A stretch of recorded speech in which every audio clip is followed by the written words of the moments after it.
no secret. How am I still hearing music? Plain to see.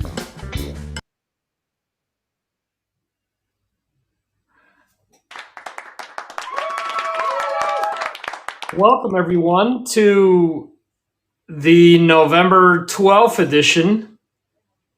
November 12th. Yeah, okay, so I'm hearing music, and I'm being thrown off here.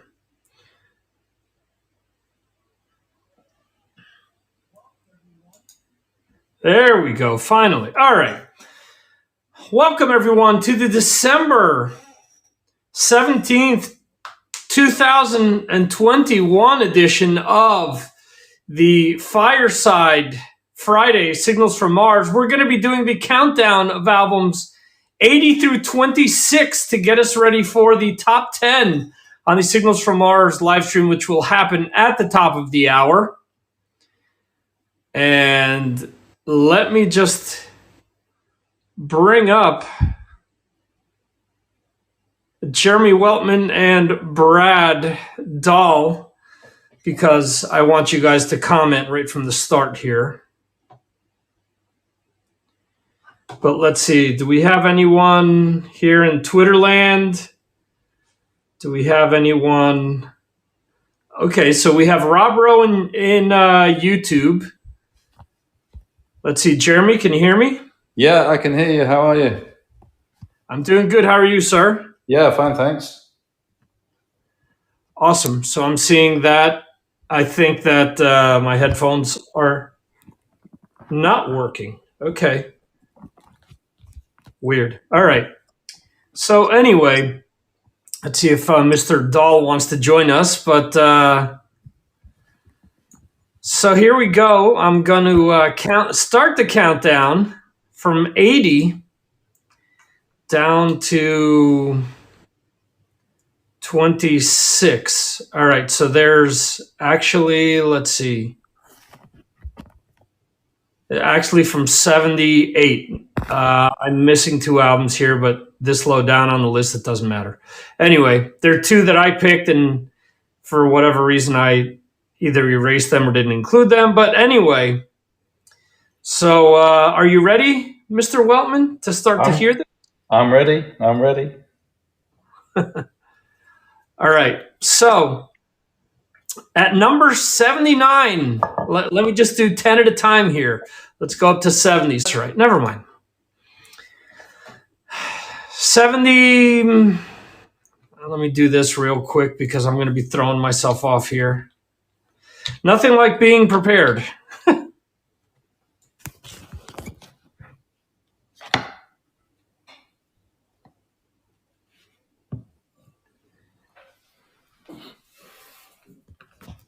All right, so number 77, Silver Synthetic with Silver Synthetic. 76, Joel Hoekstra's 13 with Running Games. 75, Halloween with the self-titled Halloween album. 74, Frank Carter and the Rattlesnakes, Sticky Plus. Number 73, Alice Cooper with Detroit Stories.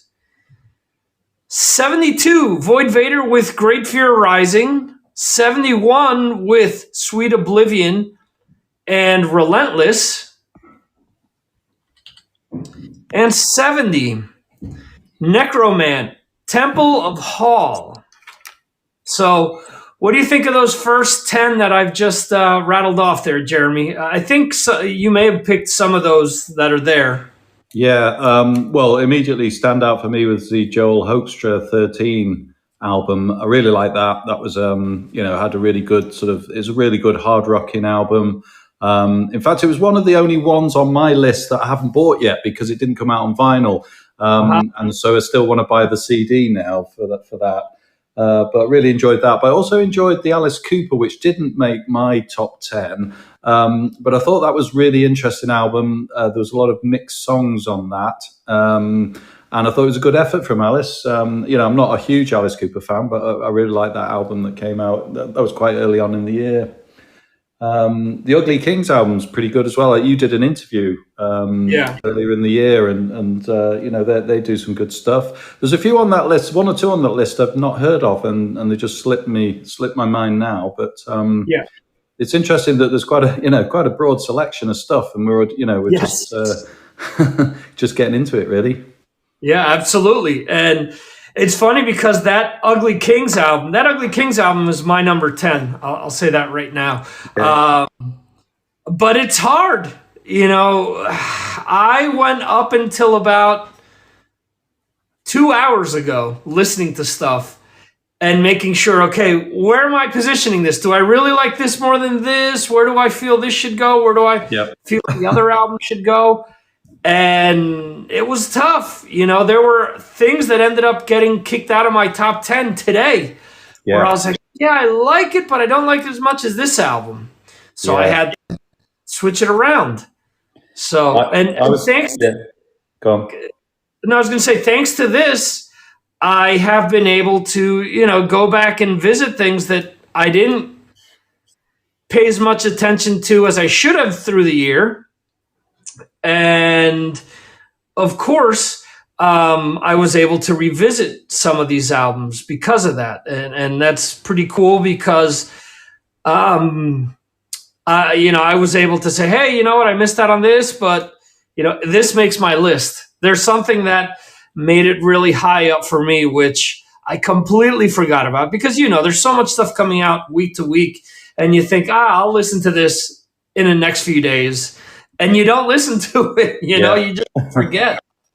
I think I was exactly the same as you. I've been sort of tossing ones out of my top 10 and then putting them back in. And this week I was listening to an album that I didn't put in my top 10 and thinking, what was I doing? Why didn't I put that in? It was ridiculous. I won't mention which it is yet because it might feature a bit later on. Somebody else might have done it, but we'll find out. And if not, I'll mention it later. Yeah. Yeah, so that's funny because I had Ed the Shred, as you've knighted him, come back to me today because I turned him on to a specific album, and he says to me, "Damn it, I want to rank this up higher. Do I still have time to do so?" And I'm like, "Yeah, no problem." So I did. I was able to switch that around. Had I've known that you had the last minute changes, I would have accommodated you, but it's very difficult because there was so much good music that came out. Like you say, when we did doing this exercise really makes you realize how much stuff came out and how much you really enjoyed during the year. Right. You think not much comes out, but then you look it through, and I bought quite a lot of stuff as well. A lot of vinyl this year. Some great albums. And you can't put them all in your top 10. Yeah, it's hard. Yeah. So let's see. 69, Dying Wish, Fragment of a Bitter Memory. 68, Dee Dee Verny and the Cadillac Band, Let's Rattle. 67, Aaron Jones, Child of State. 66, Zao, The Crimson Quarter. 65, Turnstile with Glow On. 64, The Pretty Reckless with Death by Rock and Roll. 63, Fiction 6, Ghost of My Father's Past. 62, Eclipse and Wired. 61, Tribulation, Where the Gloom Becomes Sound. And 60, Tetrarch, Unstable. So there's an interesting batch in that lot. I mean, there's probably 6 or 7 there that I haven't actually listened to yet this year, and so that's phenomenal in itself. The Pretty Reckless album, I definitely had that in my top 10, and it's a fantastic album. I wouldn't say it's a fully hard rock metal album. Right. What I would say is it's fantastic songs, and I'm really pleased that I bought it. And of course, the Eclipse album I also got that's got some really good songs on. I think the Tetrarch, you were really talking about that most of the year as well. Yes. Yeah, again, that's one of those that I listened to today. I'm like, is this still as good as I remember it being? And I ended up putting it on my list, and it ended up kicking a big major band out because I thought to myself, okay, not only does this album have to be good now, but it has to be something that I envision listening to for the next few years. Just not something that out of the blue I'm gonna, say, hey, it was cool now, but a year from now, will I still be listening to songs off of this? Yeah. And there were some albums that I thought, okay, these are good, but are they top 10 good? So yeah. My criteria is that I'll play it to death initially, and then is it an album that I go back to 2 or 3 months later because I see it there and I think, yeah, I really enjoyed that. I'll play it again, and then I play it again, and sometimes I think, it's even better than I first thought when I listened to it. So that I had to use some various criteria to get them in the top 10, really. Yeah. The other thing too is with a lot of these albums, unless multiple people voted on them, they don't rank high. We got 80 albums here, and I've just read up to 60 basically.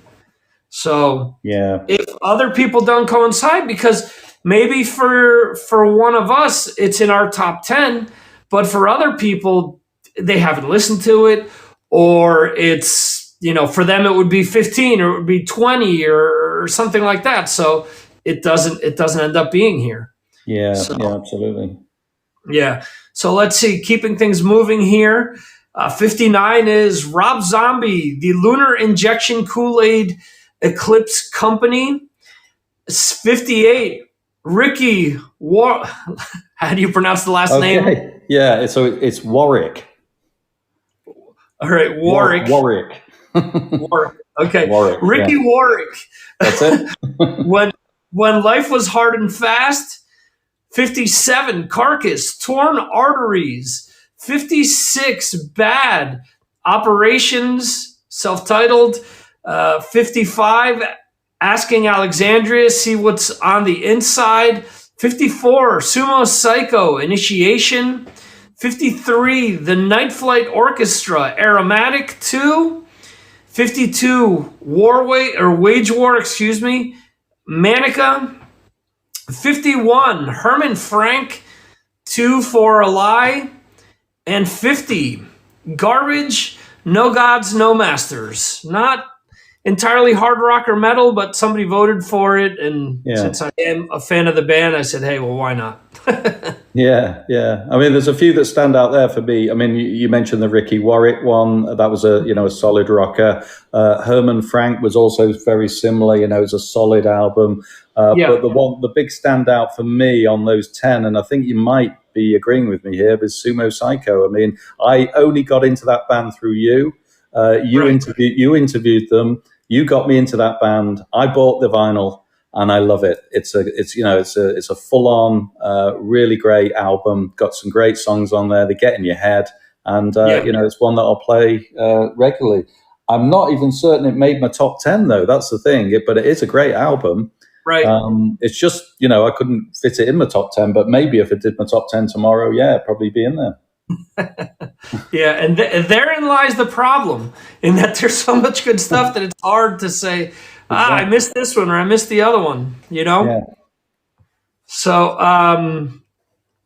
let's see. So at number 49, it is Chevelle with this is a synonym, Nereadius. I guess that's how you pronounce it. 48, Accept with Too Mean to Die. Number 47, Therion with Leviathan. Number 46, Teramaze with And the Beauty They Perceive. 45, Social Disorder, Love to Be Hated. 44, Michael Schenker with Immortal. 43 with Brighton. 42, it is Evil with Hell Unleashed. 41, Smith Kotzen with Smith Kotzen. And 40, Melvins with Working with God. Yeah, another interesting mix there. I mean, there are three that stand out to me, and I'll briefly go over the Smith Kotzen album. It's a blues album, so it's not it's not really hard rock, but it's done by a couple of guys in the hard rock world, and I like it. I play it regularly. But the two others that stand out were into real classic rock territory. You've got Accept with Too Mean to Die. I mean, Right. if you want a band that you can rely on, that you can just buy an album and not listen to any track, but you're going to like 7, 8 tracks on the album, they Right. are the band. I mean, it's not a world beater album, but it is a 7 or 8 out of 10, and I think most of their albums are like that. And then the other one for me is Michael Schenker, which I didn't like at first. But I gave it time. I bought it on vinyl. I played it, and I realized that the master is very much on form. His guitaring is superb on that album, and I like some of the songs. It's really grown on me. Really like it. Cool. For me, out of there, the Jerry Cantrell album is something that I really enjoy, but it didn't quite make my 10. What I am going to be doing is, after tonight's Signals from Mars episode, I will be putting together 2 separate Mars Attacks radio shows, which will be exclusive on Anchor and Spotify. And I will include and discuss what the patrons' top 10 is, and then I'm going to do a separate show, which is going to be like my top 20, top 25. We'll see how it all boils down. Yeah. But so there's plenty of great music to be had, and I posted this earlier today. If you're of the mindset of, well, there's no good music that's come out after 89, this week's episode is the perfect time to check this stuff out, whether it's tonight's show that I'm doing here, whether it's going to be the Signals from Mars episode that we do later, or whether it's those Mars Attacks radio shows where you'll hear either sound samples or the full songs, and then you'll be able to judge, hey, you know what, this song really isn't that bad. Let me check that album out. So especially having a tool like streaming, people should take advantage and listen to more than what they listened to when they were in high school. So yeah, absolutely. Yeah. And coming up in roughly half an hour will be the Signals from Mars live stream, where we will discuss the top 10. I'll briefly go over 25 through 11 then, and see if we can, kind of spur on some conversation with that. Yeah. We'll see if there are any verbal sparring like there was the last time. I'm sure there will be. Yeah. And then from there, we'll see where the discussion takes us. But I know that a few people mentioned that they wouldn't be able to join us, but there are a few, obviously the holidays are taking place, so people have, Christmas parties and stuff like that. And one of our patrons had to deal with some personal matters, and I'll be shouting everyone out later on. But Brad, you've been silent so far. Have you been listening? Are you listening? Can you say anything to us here? Of course I can. Yeah, I have been listening. Okay. You guys are like doing a good show, so there's no point in me getting in there and wrecking it. Yeah, I got to say that, I bought well over 40 albums this last year. I can't even get a count on all the albums I bought. And then I tried to listen to everything this week again, and it was very daunting, to say the least. And what I thought, there's plenty of albums that I thought would make my top 10 that didn't. Right. And I kind of, my criteria was, and a lot of it was, I really like the band, so I want to see them in the top 10. And I'm like, that shouldn't be it though. It should be the album. So I went with the album that I enjoy listening to the most. And that's the way I used my criteria. So I was like, I really dig listening to this, and I would keep listening to it. And there you go. That's how I went at it. That's awesome. Any surprises that you've heard so far? Maybe stuff that you voted for that's this far down, or things that you've heard me mention that you haven't checked out that you want to check out? Oh God, yeah, there's a lot of stuff on there, but I'm like, how many more albums could I buy? I mean, how many more can I buy and not listen to? I'm still like making a list of ones I forgot about that Right. I had bought, and I was like, yeah, I don't see them really cracking the top 10 though. Yeah, I'm obviously going to have pen and paper in hand when we discuss the top albums, and I'll be making a lot of notes. That's So shocking. yeah, good. You Yeah, don't tend shocking. to take notes like that, you know? Yeah, yeah. I need more hours in my day. I need more time to just listen to music. Yeah, I always say that. I need, where can I go to try to request to have 28 hours a day? Exactly. So So, I thought it was quite interesting this year. But I thought there were fewer of the big hitters that releasing albums this year, which I think a lot of them are going to be releasing next year. But having said that, I thought it was a really fantastic year for music. I just wondered what you two guys think. Was it a special year because we had COVID and there were bands sort of getting quite creative and releasing a lot of music, or was that just really a standard year and we're just remembering it all because we're in it still? that's a great question. I think there was just, well, obviously based on the amount of music I bought this year, a lot of great releases. And you're right, not a lot of the really huge bands have put albums out yet. I mean, we're still waiting for Scorpions to drop. But Iron Maiden, and I'm sure we'll talk about them during the show today. They released an album, and that doesn't happen every day. KK's Priest, I don't know whether that's going to make the top. We'll see. Even though that's not a well-known band, I mean, it's part of a well-known band. I mean, part of a big band. So yeah, it'll be. I'm really interested to see what people voted for and what makes the top. Yeah, I like that we all have different tastes, though. I like that. yep. I agree 100% because it's definitely giving us a lot of different variety and a lot of different things to check out. Like I said, there were things that people sent to me in their list that I had forgotten about or didn't get to check out yet, or maybe I went back and gave it some closer attention as a result. And we have Rob Rowe checking in on YouTube, agreeing with some of your previous points there, Brad. And he's also saying that Trivium rocked out a killer album a year apart, or rocked out a killer album a year apart. Okay, yeah. So they released an album last year and one this year. But I do think I've said this a lot during the interviews that I've done this year that you guys have been able to hear me talk about. I've mentioned that I think due to COVID, bands have really paid more attention or had the time to pay more attention to what they were writing to be able to put together either the best material they have from a composition standpoint or from a sonic standpoint.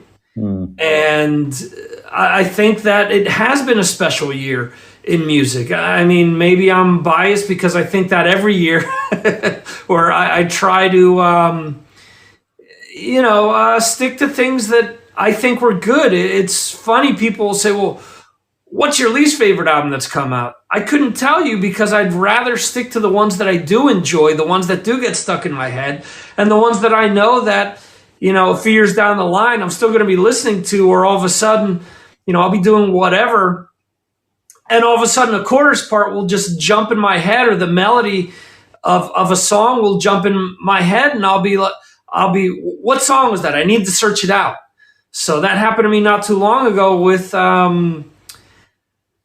I had a playlist that had three different bands that I listened to all the time. It was Gary Newman, it was Josh Todd, and the and The Conflict, I think was the name of his side project, Josh Todd from Buck Cherry. And then the other one was a band that's no longer around called Diablo Boulevard. And I would consistently listen to 2 songs from each of those over and over again. And about a month ago, I'm like, wow, I haven't listened to that in a long time. Let me check it out. And I went to go find it, and I'm like, oh, this came out in 2019. I couldn't find it in 2019. So I had to look up one of the songs, and within my Apple Music, I'm able to see what playlist the songs are a part of. And I realized that it was 2017. So I'm like, wow, 5 years have already passed since that came out. So it's amazing to me how you don't realize how quickly time goes by. And at the same time, these songs are timestamps for you and things that once you hear a melody or whatever, you start to remember, oh yeah, I really dug this, or, this remembers me of this event that took place. So I think it's very important, So again, for me, which of these is going to stick out in a few years' time, I'm still going to be playing over and over again. So I just want to say hello to Shay, who is in here as well.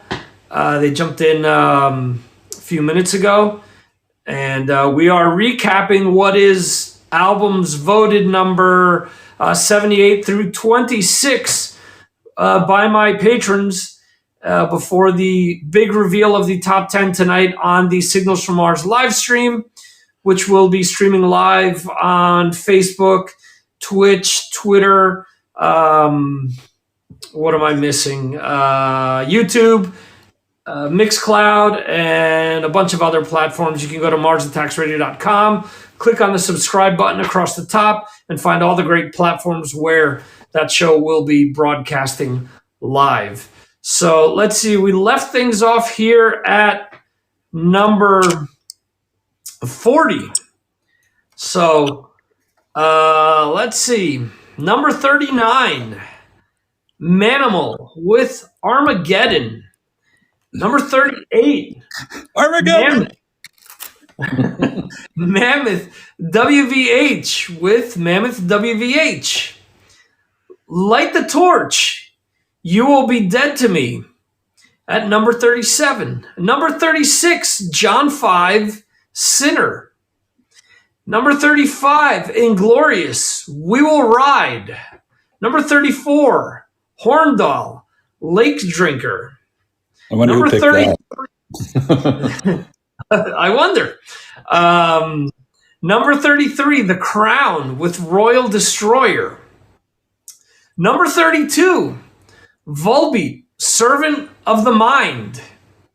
Number 31, it is Quicksand with Distant Populations. And number 30, the LA Maybe with Dirty Damn Tricks.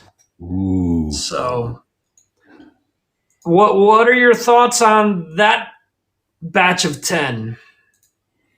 There's A lot of those. Sorry, go ahead, Brad. Yeah, I was going to say a lot of those albums were in my top, in and out of my top 10. Right. A lot of really, really strong albums there. Go ahead, Jeremy.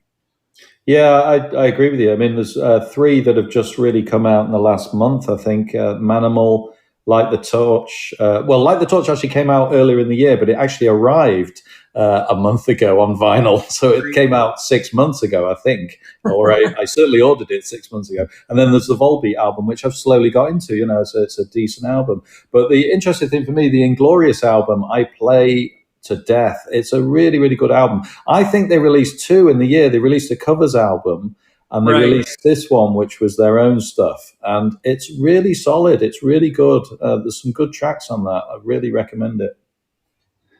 100% with you on that, Jeremy. Cool. Yeah, the Manimal album. What's the name of it, Brad? Armageddon. So I'll send you the link on that reference, Jeremy. Okay. So I've been playing that to death since. It's a good album. Yeah. It's a very good album. The Problem is, once again, as I mentioned before, unless multiple people vote on an album, it won't rank as high. For example, the Light the Torch was voted by a bunch of people, but it was lower on their list of 10. So as a result, it received less points. So it only made 37. It's still, I mean, out of 78 albums, not bad. It's closer to the top than it is the bottom. But I think that's a phenomenal album that made my list. A lot of these are, the Horn Doll obviously was Johann's. Ed added a lot of death metal to this list, death metal, and added black metal, and added a bunch of thrash. So he's on the heavier side of things, which is really cool. I mean, that's giving us a lot of depth to this. So I have to rethink the whole posting those subgenres on Patreon. And then, I more or less know everyone who voted for this stuff. But the Volbeat album, again, an album that I've really, really liked. And yesterday I listened to it a few times, and I thought, okay, how does it stack up against this album? How does it stack up against this other album? And ultimately, there are 2 songs that I really love off of that, and the others are great. It's 18 songs, and for the most part, I like most of the 18, but again, they don't end up being as strong as some of these others. So there have been a lot of strong albums here that haven't ranked higher, and albums that I've really enjoyed. But let's see, we're gonna rattle off up to 26 here and see if you guys what you guys think of these last 4 albums. See if you guys have checked any of these out. 29 is Evanescence with The Bitter Truth. 28 is Enforced with Kill Grind. 27 is Crazy Licks with Street Lethal. And 26, Bullet for My Valentine with Bullet for My Valentine. Yeah, for me, I've not really listened to any of those in much detail. I've heard a bit of Crazy Licks. I'm not sure whether I heard that on Yard Metal, so I'm thinking it probably is off that album, which was a good track that I heard not so long ago. I've not heard the Bullet one yet in full. I think we've seen a track from it that you put up on the Patreon group, so that was good. But certainly, I've not even heard Evanescence for years, to be honest. But these are stuff I should be checking out, and it's great that you're running through ones that I've not even listened to. Mm-hmm. Yeah, Brad, how about you? Yeah, first of all, thanks for the shout out there, Jeremy. Yeah, the Crazy Licks album, I need to dig into that a lot more as well. I think overall right now it sounds more impressive than her last albums. Maybe it's just that second video they released that I can't get that one out of my head for some reason. But again, more music that I don't know how I'm going to listen to all this stuff, but I need to. I can't listen to everything. Damn it! Yeah. What's wrong with you? Why not? I don't know. It's this job thing, but yeah. Yeah, it's a snow. Well, actually, I can listen to music doing snow removal. That's been kind of nice for the past couple of days. Right. But yeah, I need to listen to more music. So great stuff, man. It's nice that everybody contributed. Those people who did. So well done to all of you out there who sent in your picks.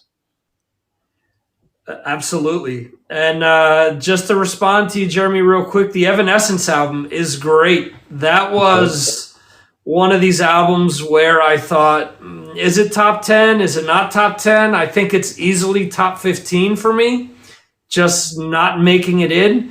But a lot of really strong material on there. I certainly have enjoyed it. I'm circling it on my list as we speak. I'm going to listen to that one at the weekend. Listen to it for me, Jeremy. Let me know. There you go. Yeah, send him a message. Say, what the hell's wrong with this guy? What was he thinking? Yeah. Say, Brad, you really need to listen to this. Yeah. Every time Jeremy tells me I need to listen to something, I listen to it. Rob Rowe, you're saying you still didn't get the link. What are you referring to? For the 4 o'clock. It's pinned to the top of Patreon. So just go into Patreon and you'll find it there. Anyway, any wagers as to who you guys think will be the overall top 3? Let's see. What do you guys think will be the top 3? Yeah. Well, I've got two in mind for the top 2, or for the top 3, should I say. I mean, obviously, I'm thinking Iron Maiden, because I'm thinking everybody will have voted for it in some fashion. And I think a lot of people are going to put it to the top of their list. So it's going to score a lot of points. Let's face it, they're a huge band. It was a great album. So I'm thinking that's going to be the top 3. And I'm also thinking, as a bit of an outside bet, because I'm thinking you may have well put this quite high up as well as me, I'm thinking the Witherfall Curse of Autumn album is going to be in the top 3. But let's just see, because I don't know if everyone else has voted for it. Right. And that may very well be the situation where if not enough people have voted, maybe it's there, maybe it isn't. Also, I'm thinking I'm maybe I should allow Brad to say this, but one of his favorite his favorite album of the year, I think, is going to be in the top 3. And That maybe would be Brad's going to incredible. come. Yeah. I'm looking at Brad's list right now. Brad, what do you think will be top 3? Yeah, I feel like Iron Maiden will be in there, and I'm going to tell you right now, because I may not be able to get to talk about this on the show. It didn't make my top 10, and just because I obviously need to listen to it more, but I don't like the way it sounds. The songs are just okay. They're not grabbing me. So maybe it's going to be a grower. Maybe next year I'll be talking about how great it was. But I don't know. I actually liked Book of, as you like to call it, Book of Stools, a little bit better. I thought the songs on there they got me faster.